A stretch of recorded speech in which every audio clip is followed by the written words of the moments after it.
Get off my property right now. That's what our HOA president screamed at my 78-year-old grandfather while he was just sitting by the lake in his beat-up old fishing chair, sipping coffee and minding his own business. You want to talk about surreal?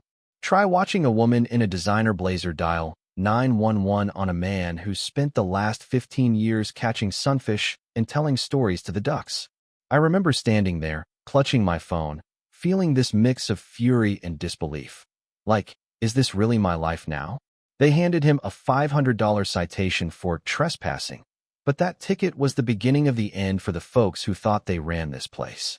Trust me, if you've ever had an HOA mess with your family, buckle up. You're gonna love where this goes. It all started on a Saturday that felt like any other. My grandpa, William, same hat, same thermos, same stubborn streak, had claimed his spot by the water, right where the sunlight cut through the trees and the frogs still outnumbered the paddleboards. The air was cool, he was humming a tune, and you'd think nothing in the world could rattle him. But then Gianna Hall showed up, flanked by her psychic Janet, stomping down the hill like they'd just spotted a crime scene. I can still hear her. Sir, this is private property. And the way she had her phone up, recording, like she was about to go viral for catching a criminal. William just blinked up at her, kind as always, and said, "Ma'am, I've been fishing here every weekend for 15 years, never had an issue." But Gianna had that look, half shark, half school principal, like she'd rehearsed this showdown in her bathroom mirror.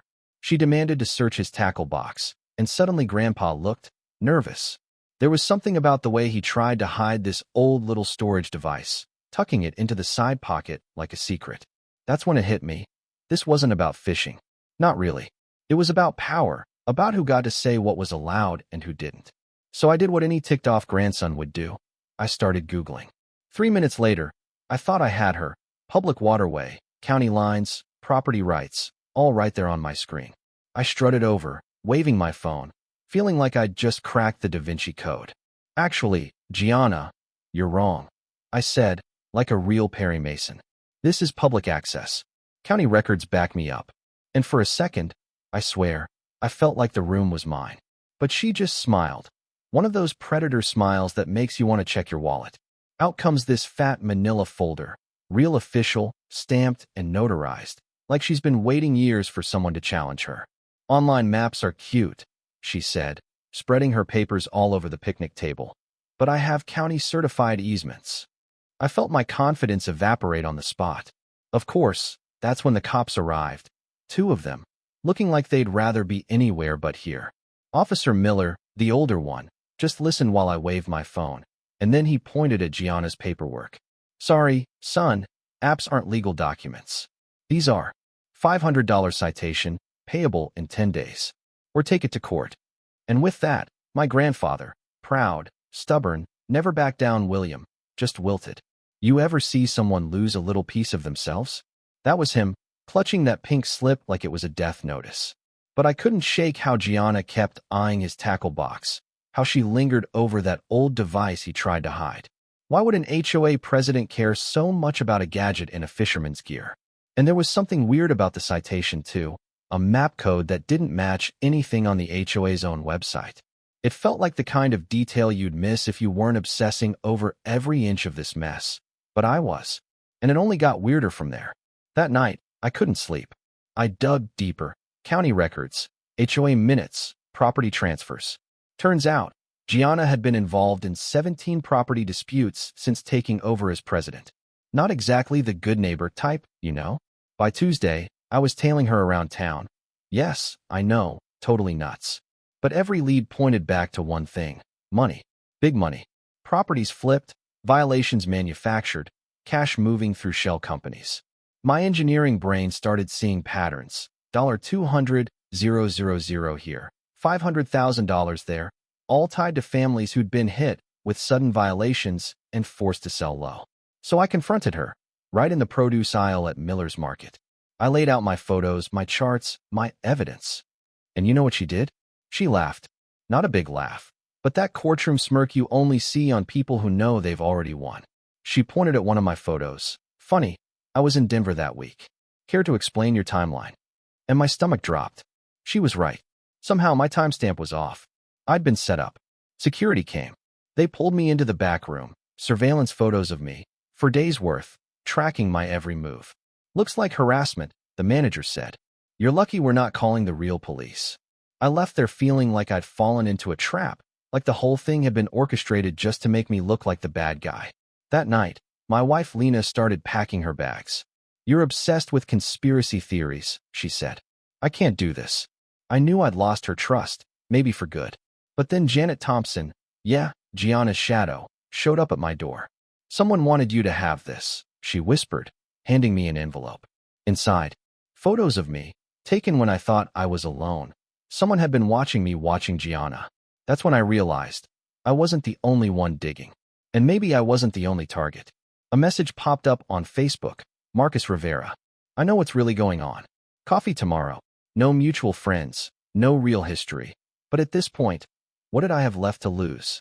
Marcus looked like Central Casting's version of nervous accountant. But the moment we started talking, I knew he was the real deal. Or at least, he knew a hell of a lot more than he was letting on. He told me the truth. Gianna wasn't acting alone. She was a pawn in a corporate game run by Riverside Development, a group using HOA presidents like her to manufacture chaos, drop property values, and scoop up land for pennies on the dollar.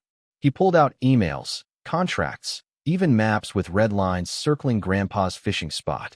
Your family's in the way of their new development zone, he said. That lake? It's not just pretty. There's mineral value, water access, everything a company like Riverside wants to control. Grandpa's fishing wasn't the crime. His habit of collecting water samples and keeping notes? That was the threat. His records, 15 years of them, could prove upstream pollution, illegal dumping, all kinds of stuff that would shut Riverside down for good. Just as we're putting this together, Gianna herself storms into the cafe. No bodyguards, no pretense, just raw fear. They have photos of my daughter, she says. Professional surveillance, school, lessons, even at home. If I don't do what they say, she trails off, and for the first time, I see her as a mom, not a monster. Things snowballed from there. Marcus set up a buyer meeting in a parking garage, classic spy movie setup, and Gianna showed up too. This time, she had evidence, surveillance photos, car registrations, threats made against her family. And right then, it clicked. Marcus wasn't who he claimed.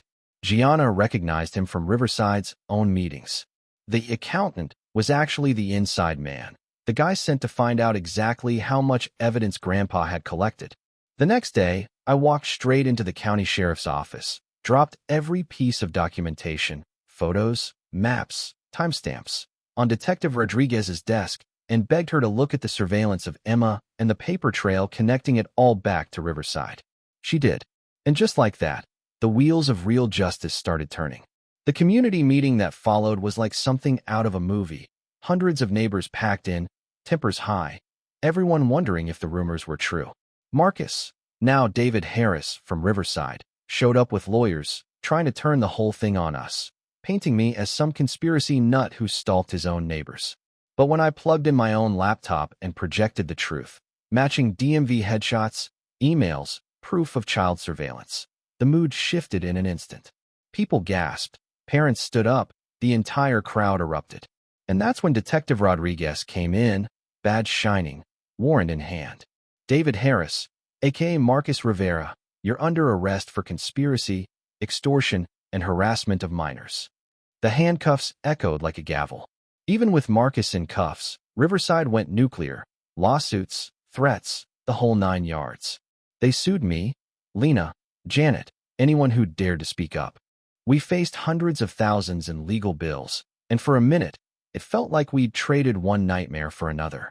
But that's when Grandpa stepped in, the quiet hero no one expected. I found him burning papers in his yard, not out of fear, but because he'd already sent the originals to the EPA, the Department of Justice, and every agency that might listen. 15 years of data, water samples, GPS logs, audio recordings of construction foremen admitting to illegal dumping. Turns out, Grandpa wasn't just a retired county worker. He'd spent 3 decades with the Army Corps of Engineers, knew more about water law than any developer in the state. He'd been quietly building the case of a lifetime, waiting for the right moment and the right audience. That moment came in federal court, 3 minutes before Judge Collins. I plugged in the USB, and together we showed 15 years of contamination, before and after photos, chemical tests off the charts, flow data tracing every illegal dump right back to Riverside's projects. The courtroom went silent. Judge Collins slammed her gavel. All development upstream is halted. EPA and DOJ will conduct a full investigation. And just like that, the dam broke. Riverside's stock tanked. Executives were arrested. Fines in the millions, careers ended, and Gianna, finally free, stood up at the next community meeting to apologize for everything she'd done under threat. She joined the lake cleanup, became an advocate for water safety, and her daughter, Emma, led nature walks for the other kids, teaching them how to test the water, how to stand up when things aren't right. 6 months later, the lake was cleaner than it had been in decades. Grandpa was named advisor to the county water board. High schoolers used his methods in science class, and that old "no trespassing" sign finally came down, revealing rust stains that matched the same chemical markers Grandpa had documented for years. The irony? If they'd left an old man alone to fish, their secret might have stayed buried forever. You know, people ask if it was worth it. Facing lawsuits, losing sleep, nearly wrecking my marriage. But then I see Emma teaching kids how to protect their neighborhood, or Grandpa out on the pier, surrounded by families who finally understand what one stubborn man's vigilance can do. The truth really does flow like water. It finds every crack, seeps through every lie, and, eventually, makes its way to the light. So tell me, if you'd found 15 years of evidence that could take down a corporate criminal empire, would you risk everything to bring the truth to light? Or would you keep your head down and hope someone else steps up? Drop your answer in the comments. And if you've got your own HOA nightmare, I want to hear about it. Justice isn't just for the brave. It's for anyone who refuses to look away.